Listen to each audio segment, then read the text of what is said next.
couldn't really accept that or understand it. And then all of a sudden I was numb. I never understood what it was to physically feel numb. But that day I was like, I literally don't feel my body. And then the first thing I'm thinking is like, over 5 years, and then cheated on her, dumped her, and then now she is broke and damn near about to be evicted? I'm confused. Y'all, this didn't start with a rumor. It started with a leak that wasn't supposed to exist. A document, a name, a date. And the moment it surfaced, everything changed because Kandi Burruss didn't just react, she shattered. Not loud, not chaotic, but the kind of quiet breakdown that comes when every missing piece suddenly locks into place at once. Sources claim she was already dealing with the alleged pregnancy tied to Angela Simmons and Todd Tucker. But this was different because the leak wasn't just talk. It was allegedly a marriage certificate, names aligned, timeline unclear, but implications impossible to ignore. And then came something even harder to explain. Private footage, no media, no announcement, just a controlled setting where the two appeared closer than rumors ever suggested. Enough for people to start asking whether this wasn't just a relationship, but something already official. What makes it heavier is the silence. No immediate denial, no clear statement, just space. And in that space, speculation grows. Because if this connection existed while everything else was still publicly intact, then the story isn't about what ended. It's about what was already happening underneath. Add the earlier claims, the alleged pregnancy, the shifting timelines, the distance that didn't make sense, and suddenly it forms a pattern that feels less accidental and more structured. Even Yo Gotti now sits differently in the timeline, not as a side note, but as another piece. So now the question isn't whether something happened, it's this. If the marriage was already in place before everything collapsed, then how long had the truth been hidden in plain sight? We saw he gave you some flowers. yeah, they were really nice. Y'all not together or nothing? No. He shot his shot though. He's a nice guy and Yeah. I'm flattered by everything, but we're not.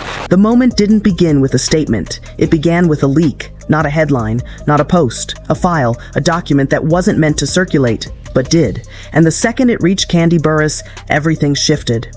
She wasn't just hurt, she was destabilized. Sources claim she had already been trying to process the earlier allegations, the rumored pregnancy tied to Angela Simmons and Todd Tucker, but this new development didn't feel like an extension. It felt like confirmation, because what surfaced wasn't another rumor, it was allegedly a marriage certificate. Names clearly listed, signatures in place, a date that didn't match the public timeline, and if accurate, it reframes everything that came before it. This wasn't a hidden connection. It suggests something formal, something finalized, something that existed while another relationship was still publicly intact. Then came the second layer, footage, not broadcast, not official, described by sources as private clips, a controlled environment, limited attendees, a setting that resembles a ceremony without any public acknowledgement, no press, no announcement, no trace, until now.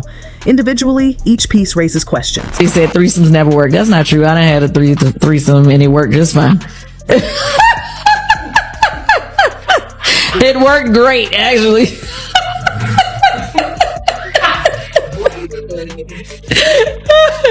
Anyway, I mean, I feel like it's the communication. Little pussy's just hot. You did. What are you talking about? I'm just saying it's the communication on it all. But I think together, they build a structure, because if a document exists and visuals appear to support it, then silence becomes louder than denial. And that silence is now part of the narrative. No immediate response, no direct rejection, just absence. Which is where attention shifts back to the timeline, because earlier reports already suggested a connection, private interactions, overlapping schedules, unexplained distance. At the time, it was interpreted as speculation. Now it's being reevaluated. The alleged pregnancy becomes more than a rumor. It becomes a continuation, and the pattern begins to take shape. First, subtle distance, then a hidden connection, then a claim of pregnancy, and now a possible marriage. Each step escalating beyond the last, each layer adding weight to the previous one. That's where the concept of a double life emerges, not as a dramatic label, but as a logical conclusion drawn from sequence. Because maintaining two narratives requires structure, one public, one concealed. And if both were active at the same time, it suggests coordination rather than coincidence. That's where Yo Gotti re-enters the frame. His earlier distance now carries different meaning. What once looked like a separate situation may align with the same timeline. Sources claim his reaction reflects awareness rather than surprise, as if certain pieces were already in place before the public began connecting them. No confirmation. But the alignment persists, and the more the sequence is examined, the more deliberate it appears. Not chaotic, ordered, timed, which leads to the question that now defines the entire situation. If a marriage existed before the visible collapse, then was any part of the public story ever what it seemed? Everything else we've done together. Right. Which I thought we was always doing so together, and then you tried to cut me out. I create a lot of things that I don't care that I don't get credit for. Okay. Anything I create, Kandi, da-da-da-da. So you want... I do not really some weird words. But that's the way it feels. It didn't stop at the document. Because just as the alleged certificate began circulating, a second wave followed, quieter, harder to verify, but far more unsettling. Clips, short, unreleased, described by sources as fragments from a private setting that never reached the public. No stage, no media presence, no formal coverage, just a controlled environment where two people appeared closer than any public narrative ever suggested. And when those clips were linked back to Todd Tucker and Angela Simmons, the conversation shifted again. Because visuals change perception, a document can be questioned, footage creates interpretation. Together, they create pressure. At the center of that pressure remains Kandi Burruss. She wasn't just hurt. She was confronting something that no longer felt like speculation. Sources describe her response as controlled on the surface but internally decisive, as if the uncertainty she had been dealing with was replaced by a clear, if painful, conclusion. And that conclusion didn't come from one piece of information. It came from accumulation, the alleged certificate, the described footage, the earlier claims of pregnancy, each one reinforcing the other, each one narrowing the possibility of coincidence. Let me just say, no matter what Todd and I are going through, we are parents together. We are co-parenting together. We have beautiful children together. So we are trying to make this transition as smooth as it can possibly be. What complicates the situation is the absence of a direct response. No immediate denial, no detailed explanation, just a gap. And within that gap, the narrative expands, because silence, in a moment like this, becomes part of the story. It leaves room for interpretation, and interpretation quickly turns into assumption when patterns are already in place. Those patterns now stretch backward. Previous interactions once dismissed as normal are being re-examined. Public appearances, timing of absences, shifts in communication, all being reconsidered under a different lens. What once looked isolated now appears connected. That's where the earlier allegations return with new weight. The reported pregnancy is no longer viewed as a separate rumor. It aligns with the current claims, forming a sequence that suggests continuity rather than randomness. First connection, then distance, then pregnancy, then marriage. A progression that feels structured, and structure implies intent. That's where the concept of a double life moves from theory to possibility. Because maintaining two parallel narratives requires more than chance. It requires coordination, timing, and a level of separation that prevents overlap from being visible until it's too late. That separation may have held until now. Meanwhile, Yo Gotti becomes increasingly relevant to the sequence. His earlier position, once seen as unrelated, now aligns with the same timeline. Sources suggest his distance reflected awareness, not reaction, that certain inconsistencies were already being observed before any of this became public. If that perspective holds, then multiple people may have been navigating the same pattern independently. I am up and down. Obviously, going through a divorce is definitely not the easiest thing.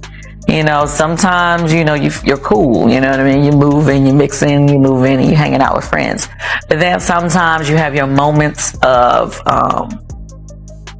sadness. Not confronting it, but noticing it. And that distinction matters, because recognition without confirmation creates delay. It allows situations to continue unchecked until something forces clarity. In this case, that clarity may have come from the leak or from the combination of leaks. Either way, the effect is the same. The narrative has shifted from uncertainty to alignment. And once alignment is established, it becomes difficult to return to ambiguity, which brings everything back to the central issue.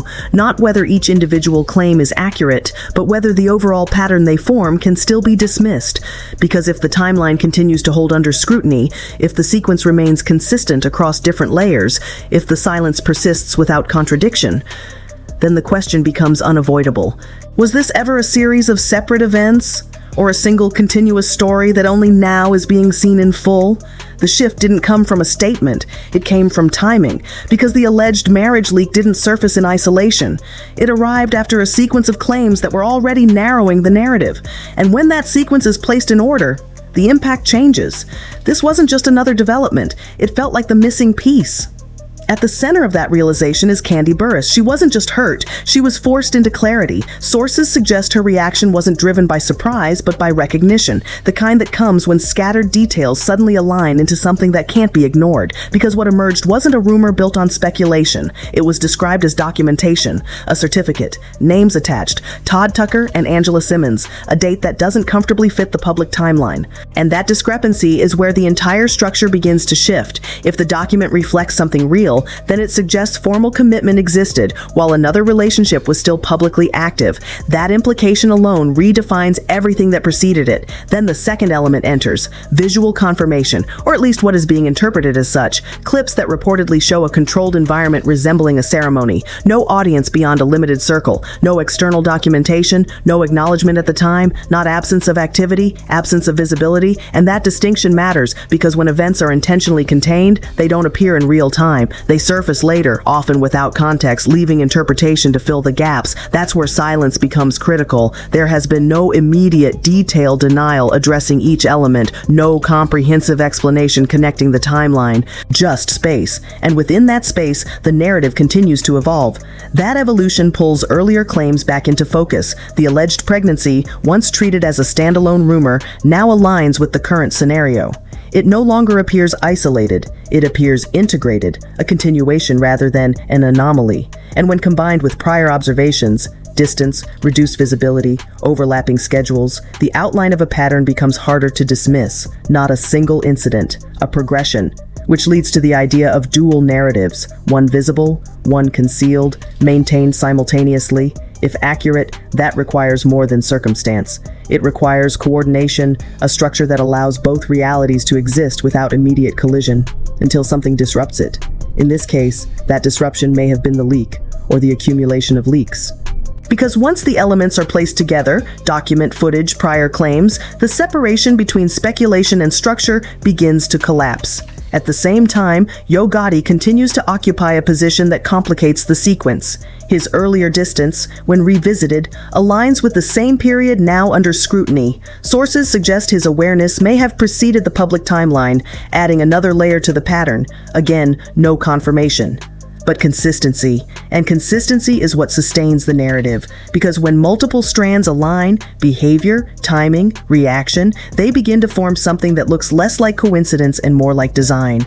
That design may not be fully visible yet, but its outline is becoming clearer, which brings everything back to a single point of uncertainty. If the alleged marriage existed before the visible collapse, if the earlier signs were already indicating a shift, if the reactions now reflect recognition rather than discovery, then is the story revealing new events or exposing a reality that had already been in place long before anyone chose to acknowledge it?